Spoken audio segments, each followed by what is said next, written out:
If you think about your DXP architecture, you're rarely going to find a solution that doesn't require you to integrate with multiple solutions to really bring the experiences you want to your visitors and to your customers. And even in the Sitecore realm, your chances are you're not just using Sitecore tools.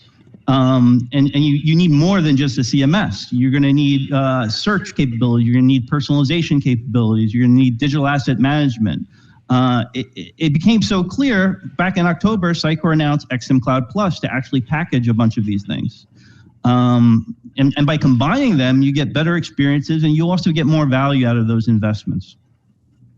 So although we can really look at anything and try to figure out the best way to combine it, today I'm really just going to focus in on Sitecore Personalize, to some extent Sitecore CDP, but Sitecore Search as well. So I did mention I write articles for CMS Wire, and I actually wrote one. I tried to be a little agnostic when I write for CMS Wire, not pushing specific products, but I do mention some of the stuff I'm going to show you today and the integration of Sitecore Search and Sitecore Personalize. But I think this technique and this approach, like no matter what tools you're using, combining them adds a lot of value, right? So if you think about some of the challenges with personalization, right? A lot of times you go and figure out your segments, you figure out your personas, and then you figure out the data you need in your CDP to go target them, but then you have to write a lot of content to address what they need in those moments, and then you have to maintain that content.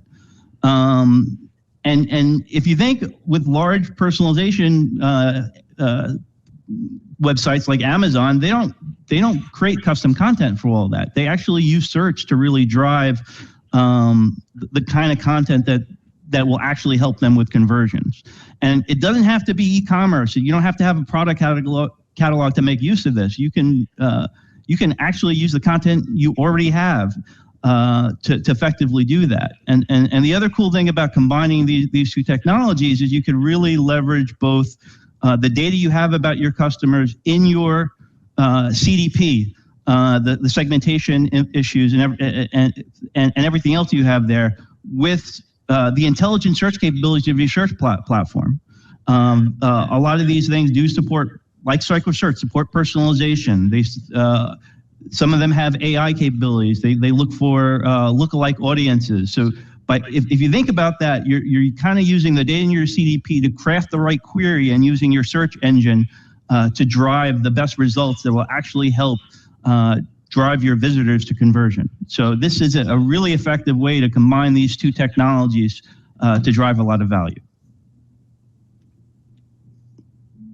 All right, so I did want to give a high-level overview of Sitecore Personalize and CDP, and then we're going to do search on the next slide. So Sitecore CDP and Personalize are really part of the same platform. As you may know, they both came over with one of the acquisitions. This one was Boxever. And although you can purchase them separately, there's a lot of value in having them together. So Personalize really focuses as an experimentation engine across your entire organization. So if you're used to Sitecore and XP, it was always great from a web channel perspective, but it was a lot of work to try to integrate that into other channels. Out the gate, Sitecore Personalize is meant to be integrated into multiple channels, right? It gives you that web template that leverages JavaScript to inject experiences onto your page, but it also supports triggered experiences via webhooks or APIs. So if you have a mobile app or a call center and you want to call in to get customized content from it, you're able to go do that. But really, the biggest capability of Sitecore Personalize, at least in my opinion, is the powerful decision engine. This really gives you complete control to leverage and activate the data that you have and use it to drive some of the experiences. And we're going to spend some time using decisioning to plug into Sitecore Search to generate or to leverage some of the content recommendations coming out of that. On the bottom, you see Sitecore CDP. This is our hub for getting all the data into one place. So it has multiple types of APIs, as batch APIs, interactive APIs, streaming APIs for getting data from your CRMs, your ERPs, or your backend systems so you can get that single view of the customer. It also has the segmentation engine and the ability to sync those segments into external systems. So if you want to target those same audiences in Facebook and Google with ads for retargeting, you're able to use it in that mechanism. So that at the 10,000 foot view is CDP and Personalize. So Sitecore Search is the other one. It's a single product, so it's a little bit simpler. It's built, it exposes a set of solid REST APIs, and we're actually going to show you how easy it is to execute them. They actually have some good tooling within the Sitecore Search console. And more recently, they put together a pretty robust UI library in React that you could leverage in your projects. But under that, that's all built really on top of the sources and extractors, which are able to use different crawler types to extract and index the data into a unified index to make it available for search. We're not going to spend too much time looking at that. Then we have search experience configuration, which is where you can configure what the experience is going to look like, what the boosting rules are, what the bury rules are, how you want to display it, and we will touch that a little bit. But it also provides search analytics as well as personalization and content recommendations. Now, something you should know about Sitecore Search is it has its own tracking API, so you're going to want to make sure you're either leveraging the proper UA libraries, which do that tracking automatically, or you're raising the proper events so that Sitecore Search understands what's happening. You can use that data about what people are clicking to personalize the results. All right, so here's my demo plan. I'm going to start with Sitecore Search. I'm going to show you a little bit about how widgets work and how you can control the boosting and the burying that I mentioned. I want to show you the API Explorer. You may see some of my keys, which just mean I'm going to have to go delete them later. Then I'm going to get into Sitecore Personalize. I'm going to show you a very simple walkthrough of how you could use it. I'll create a connection, a simple decision model, and simple web experience. But then I want to talk about more complex decision models. I've actually built a tool that I could show you for modeling more complex decisions, and I have a demo that I put together using my instance of Sitecore Search and which indexes the content on proficient.com and show you how that could work. So I'll kind of show you end to end how that all works. All right.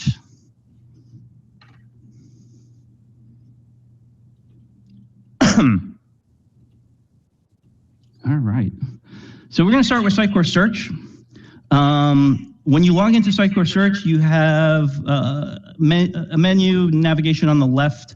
I'm going to spend a lot of time in the developer resources section, but first, there's a lot to it. There was actually a separate Sitecore learning tips and tricks just on Sitecore Search that if you really are interested, go take a look at. One of my colleagues, Eric Sander, also wrote a very detailed series of blog posts on Sitecore Search on Proficient's blogs that's definitely worth the read. I'm not going to cover every aspect of it. Like, to me, it's about how do I get the content recommendations from Sitecore Search into Sitecore Personalize, right? There's lots of things you could do to kind of customize the query, and we'll talk about that in a second, but Sitecore Search also enables you to kind of define the rules around how the results get boosted and displayed to users. And that's actually done through widgets, which you may think is more UI driven. But if you look at the widgets have an ID, and those are the same IDs that you pass in your React component, so it knows how to call and get the proper results. So you actually can come in here and create your own widget and just reference that RFK ID to decide which configuration of search parameters you want to go get. And just to show you, like if I go in here and I add a rule, I have all sorts of settings. If I want to like pin something to the first, second, or third result, which, like, if I wanted to hard code a result to always be first coming from my personalization thing, that's something I can do. I can set up different boost rules based on attributes, bury rules, and all sorts of other settings. So there's lots of configuration here, but this gives you some control over what results are actually returned by the API. so that when you build your query, you get you get what you're expecting, and then even after you go live with it, you can then come and tune this and then republish it and adjust the results that you're seeing. All right, and just to give you a little overview of what I actually have. So I mean, this is a sandbox environment. This is actually just indexing all the content in proficient.com. We haven't even written a number of extractors. Like one of the to-dos would be to add like an image field here, and that would be helpful in giving me something to bind to make even more good-looking experiences there. But what you're going to want to do before you get into Sitecore Personalize is really go into the Developer Resources tab. It gives you a number of API keys, and you probably should create a custom API key just for Sitecore Personalize, just to control access to it that way. And it doesn't show it here, but it will show it when I go into the into Sitecore Personalize to set up that connection. But even better, this API Explorer is really where you're gonna be able to tune your query. So page doesn't really matter, because what that's really doing is helping you select the widget, and that's the ID of that. So if I change that to a different thing, I would get the results and the boost rules associated with it. I do want to make sure I have at least a country language, and then let's do a query. And I don't know, artificial intelligence is popular. So what you're going to do here is click build. Oh no. And I did test this before, so let me try that again.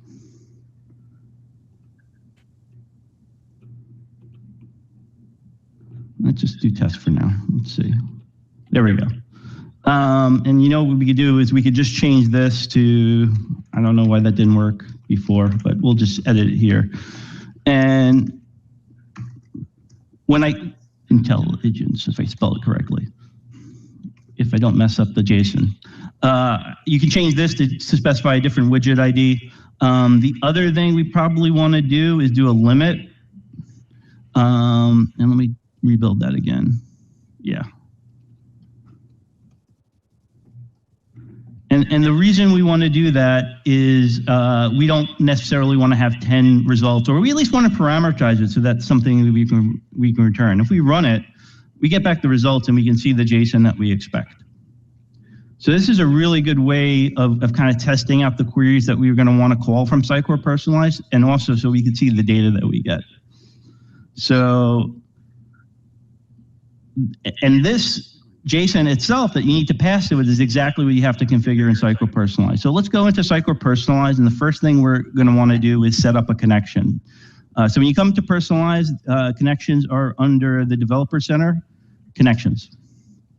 And you can see I've actually set up a number of these already. And when you create a connection, you need to create it as an AI connection if you want to parameterize it.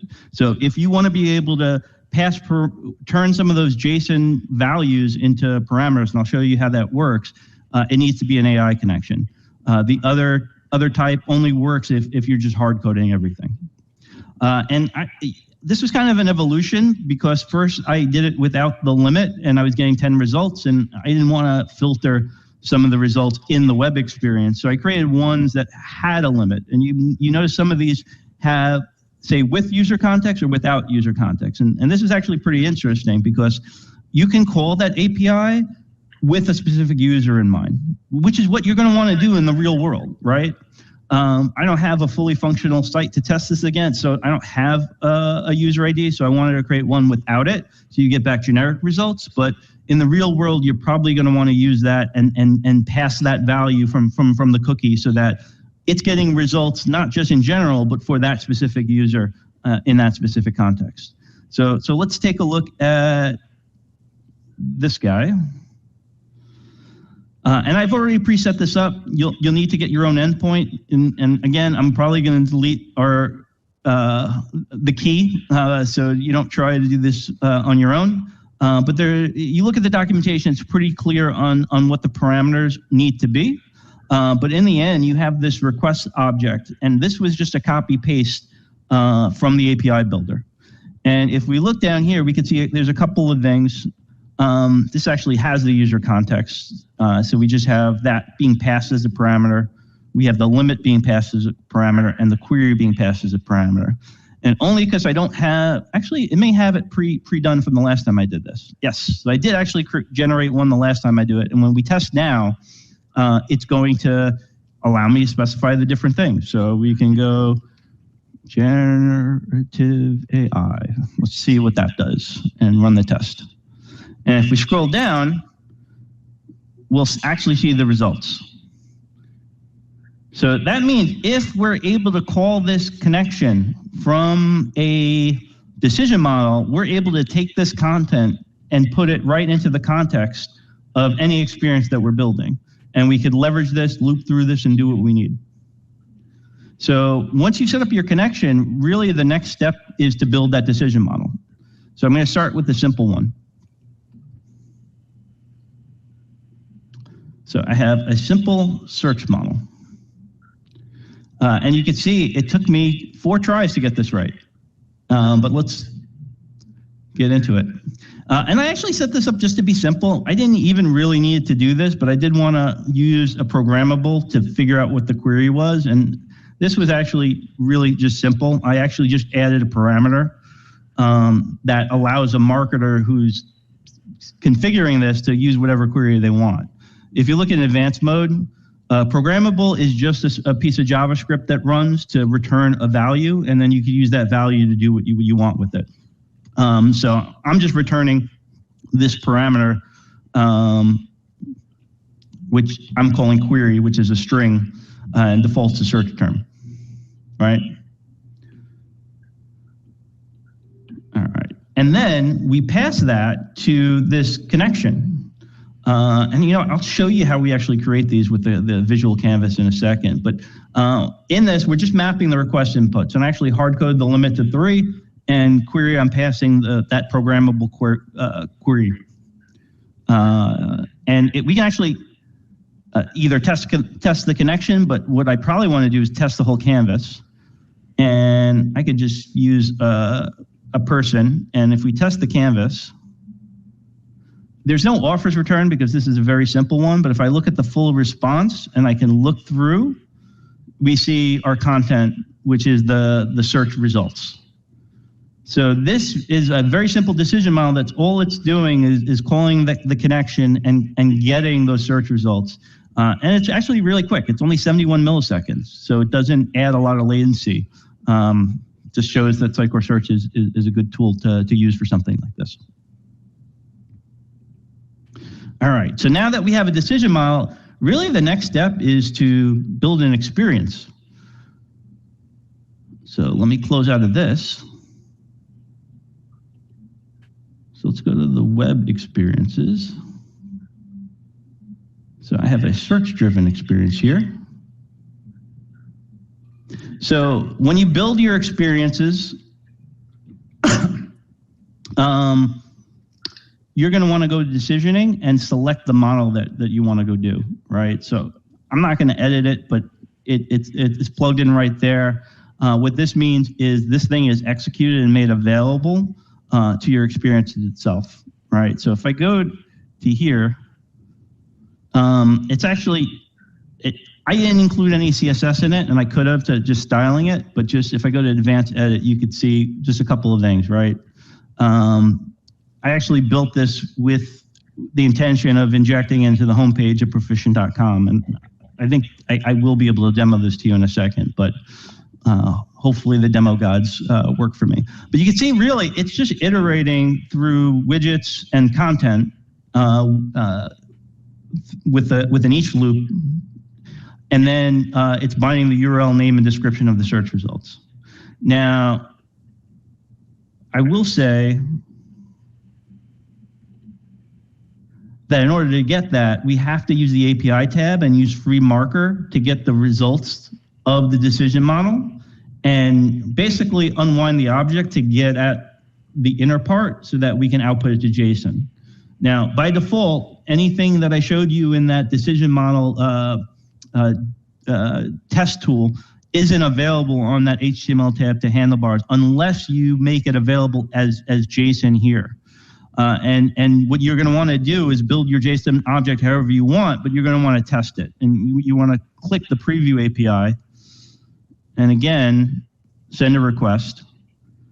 And you're going to see this is what's outputted on the API tab. And this is what's available to the HTML tab that you actually can bind. So we started with widgets, we started with content, and the reason I kept widgets in is because I just couldn't get it to work without doing that. I was getting errors in JavaScript. I did the best I can. There might be a better way to just get at the content, but I called it a win that I got this working. So if we go to the HTML tab, you can see that this is binding to that. And to show you that it actually works, I do have a test server running a test version of my site, not running on Sitecore, just as kind of a simple HTTPS service. And we can just preview it. It should take a second.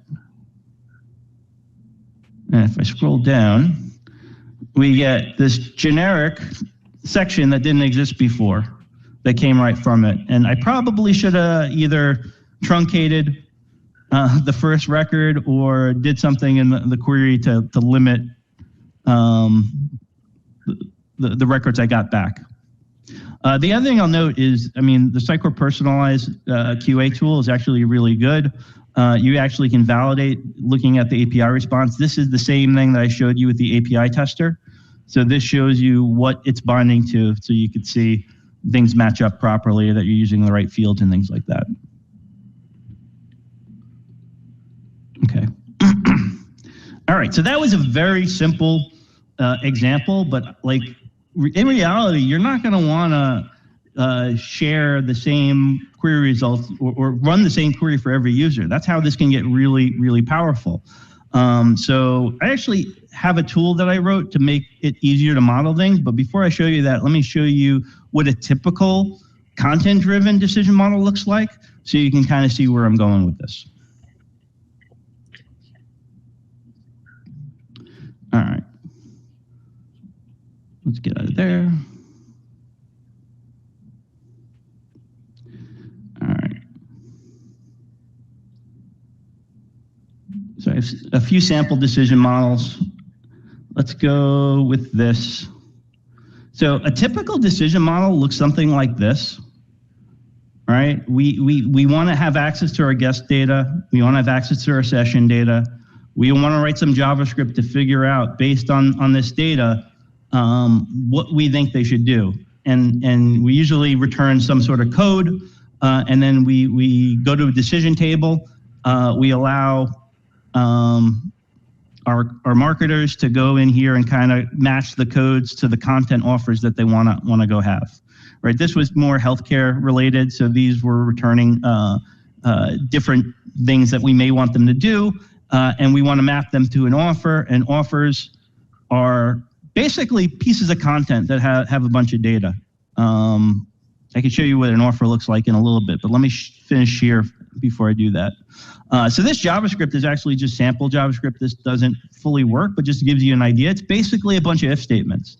You decide the order of the if statements you want them to run, and in the end, you have to go figure out how to evaluate them. It could be looping through the guest. It could be looping through the sessions, or looping through the events or their orders. And there's a lot of work to go do and figure that out.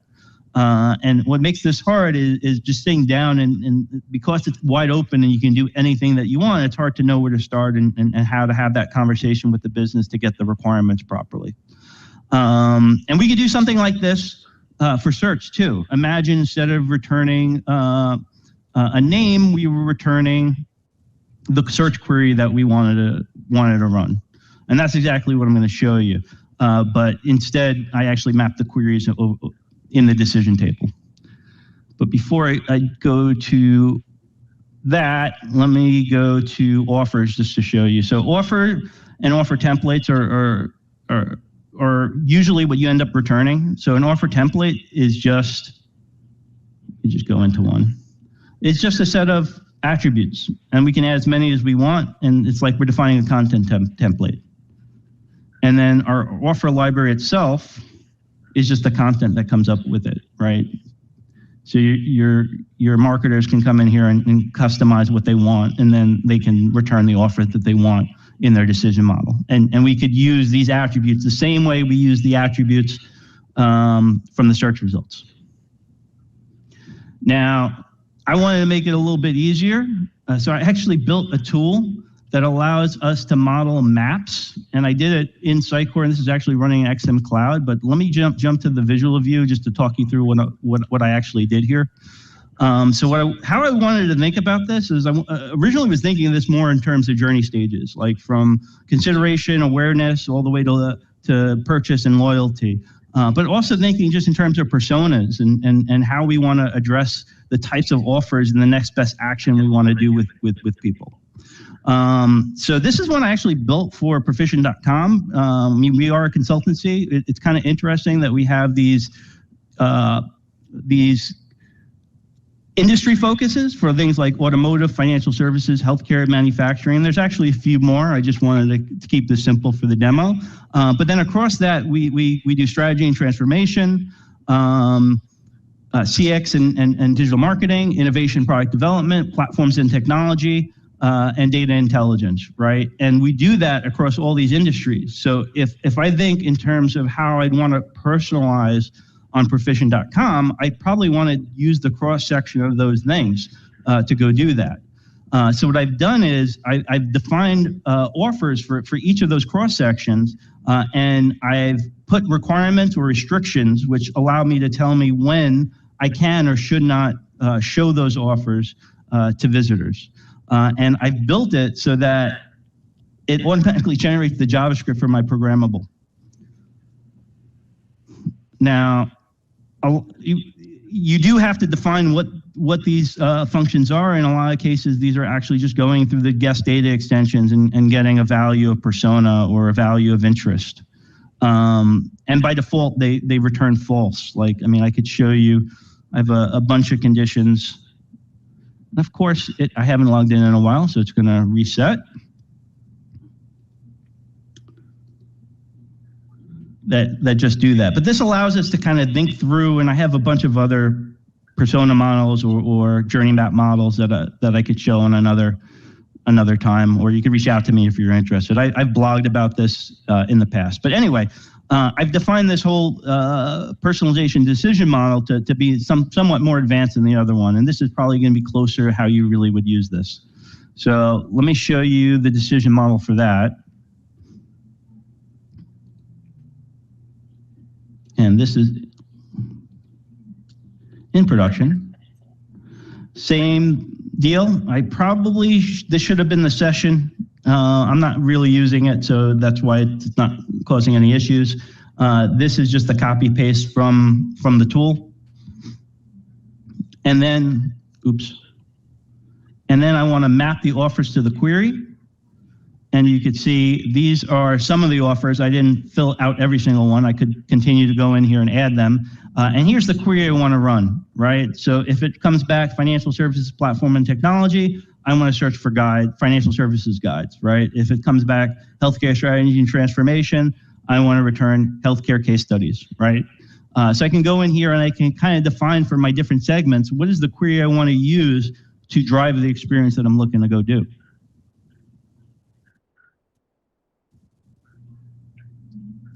All right, so let's close that. And then similarly, I have an experience.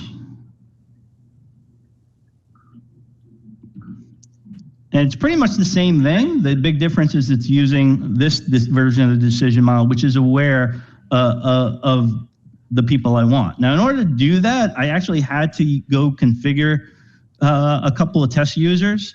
And if you are working on this sort of thing, you're going to get very used to Postman. And there is a Sitecore CDP collection that's very useful for doing that. You can create new guests.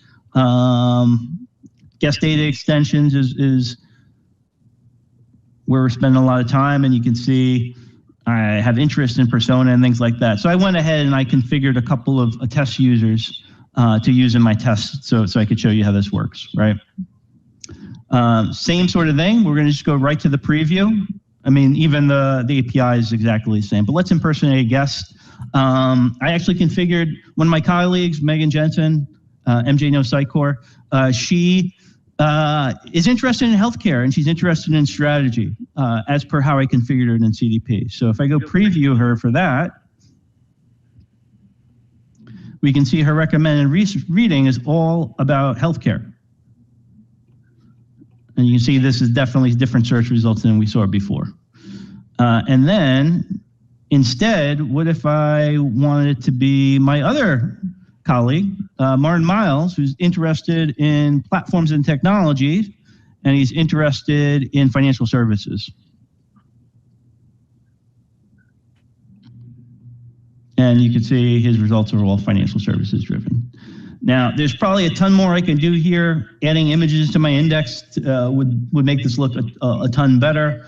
Doing things to make sure I maybe had a short description would probably also be really good.